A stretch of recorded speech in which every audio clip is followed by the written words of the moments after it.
I just saw something on your feed today. I'm Irish by heritage, and so I have no love for the crown at all.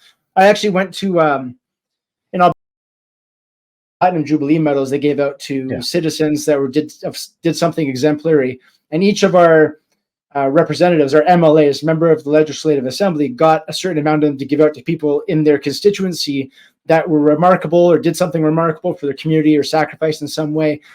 And when I went there, I wore my little, I took to take some pictures. I wore my little Michael Collins pin, right? He was an IRA member, and he was actually yes, he was an IRA member, but he actually brokered a peace, to try and stop the fighting between the Brits and the Ireland and the Republic of Ireland. And then he was actually killed by his own side for the trouble. But I wanted to show this because you mentioned that you see some hope here in populist movements rising in not just here in Canada and the US, but check this out, guys. This is Ireland. Yeah.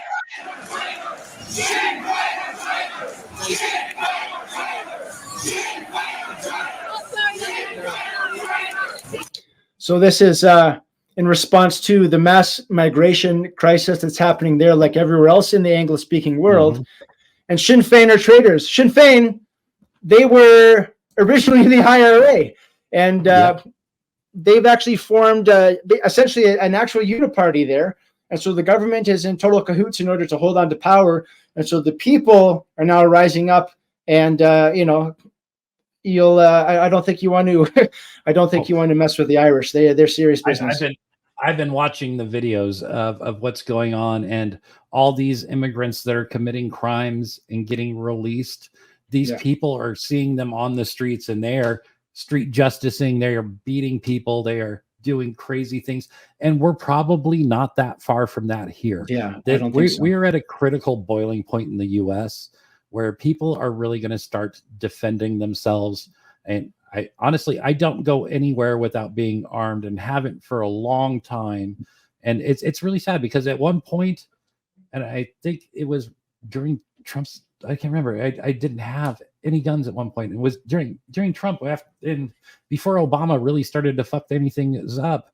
And then I had them for a little while, and then for some reason I had to sell them. Long stories, but I didn't until things really started to get bad. When COVID really hit is when I went and bought another pistol, and now it's just growing from there. So we've been almost disarmed here. It's illegal to buy, sell, trade handguns here at all. You can have your hunting AR-15s are illegal. Any kind of Armalite rifle, you can't have that now. You can bring your guns to the range, or you can bring your guns to hunt. But we can't. There's nowhere in Canada that you can just carry them around. We don't have a carry. We can't do open carry. We can't do concealed carry. And so, and in fact, in Canadian law, if you have anything, doesn't have to be a gun. If you have anything on you for the purpose of defense, it is now a weapon, and you can be charged for carrying that. So, if I have a pocket knife on me, where do we all carry? I just carry my little guy here. Where are we here? Yeah, just a tiny little CRKT tuna, and I used it to like cut potatoes for the garden and whatever you use a knife for. If I get into an altercation and I use that, if the purpose of carrying this is for self-defense, then it's a weapon. If the purpose is for something else and I happen to have it on me, then it's okay. So in Canada, we have to be kind of crafty. So whatever you're carrying on you, whether it be a pen, whether it be a screwdriver, whether it be a hammer, whether it be bear spray, qualified like that. Yeah, bear spray. You can't have pepper spray. If you have bear spray, you better have a reason to carry it. Now here in rural Alberta, we have bears. We have a reason. Cougars, bears, wolves, stuff like that. I had in Edmonton, I was walking my dog and she got attacked by another dog, and I had to bring my knife out and stab the dog to get it off of her. And so I have a past experience, traumatic experience there for a reason. My knife is basically a bad dog repellent. But if you're using it for self-defense, they're gonna try to nail you to the wall for that. So we're in a bad way up here in Canada. That's another reason in Washington, even though it was an open carry state and you're allowed to carry almost everywhere, they were at the point where they were prosecuting the people defending themselves. Not as crazy as New York, but if I had to pull my weapon, like I said, I was assaulted just over a year ago by one of these people, and I had to use my better judgment because he didn't have a weapon. He was just coming after me with his hands that I could see, and if I'd pulled my weapon and drawn down and shot him, I would probably be sitting in prison right now, even if he did have a weapon on him of any type. They would have still prosecuted me most likely for defending myself. Yeah. And Washington, like I said, it's an open carry state. Nevada, I think, is becoming a constitutional carry state, and that's going to be something very nice because then you can carry concealed without any permits. Clark County used to be very blue. They've had they used to require permits to buy a weapon. You used to have to show your permit to carry, even open carry card to buy ammunition down here. The state Supreme Court turned all that over. Nevada is becoming more of a red. I think it's becoming more red as we speak. But just in the last few years, we're now up to, I believe, 29 or 30 states that have gone constitutional carry. And there's still, in addition to the open carry states, where Washington still counts in that number. So even though we hear Biden all the time trying to take down the Constitution, we just had a local judge in New York prosecuting a case where a guy was 3D printing gun parts just for fun, for videos. They tried him, and she said, "Don't bring up the Second Amendment in my courtroom. It doesn't exist. This is New York." So and like we can see that they are allowed to go above and beyond enhancing crimes for Trump and things like that. It's a captured place. They have complete and total control.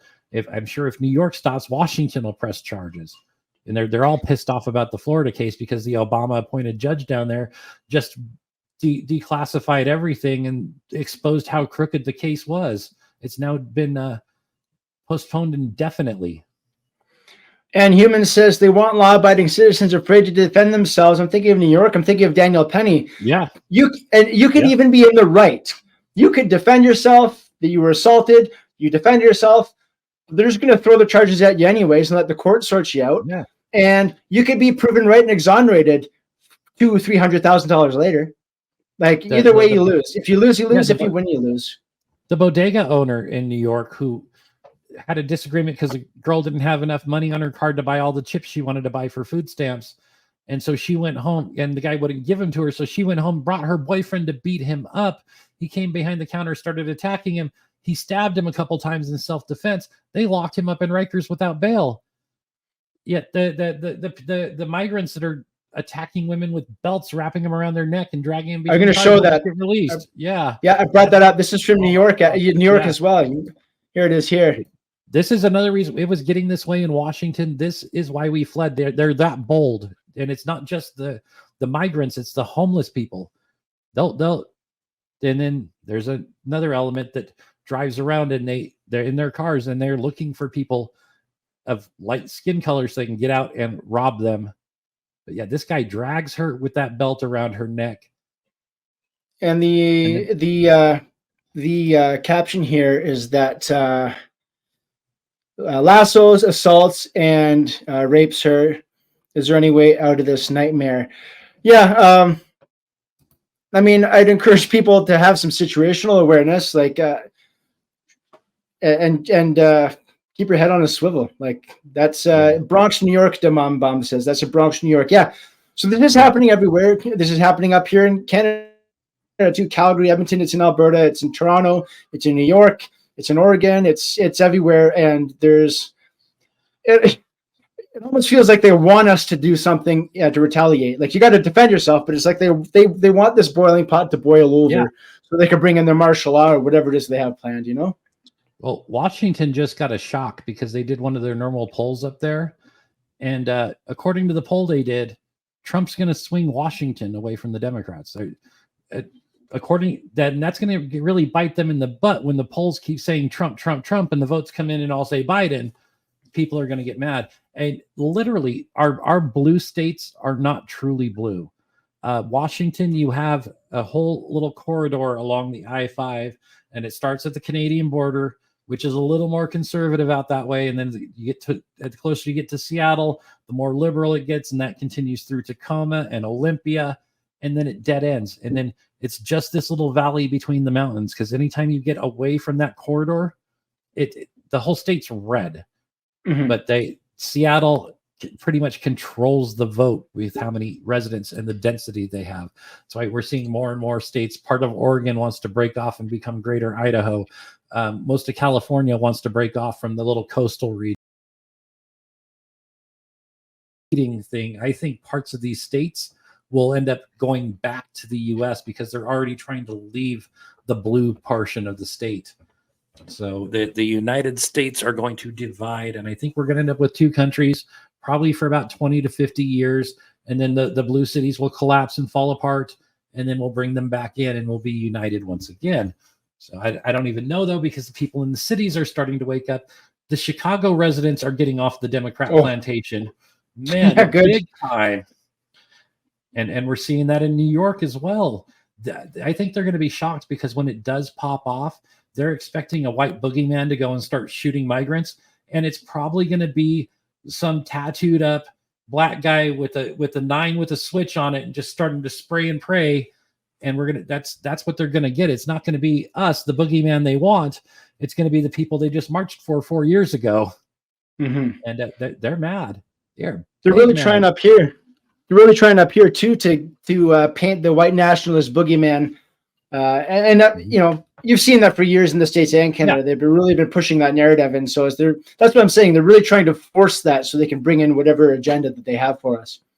And I got to say, one of the beautiful things about the MAGA movement, and you can tell it's waking more people up, and it's becoming even more scary to the deep state because they just rebranded from white nationalist to Christian nationalist because more and more people are rediscovering God.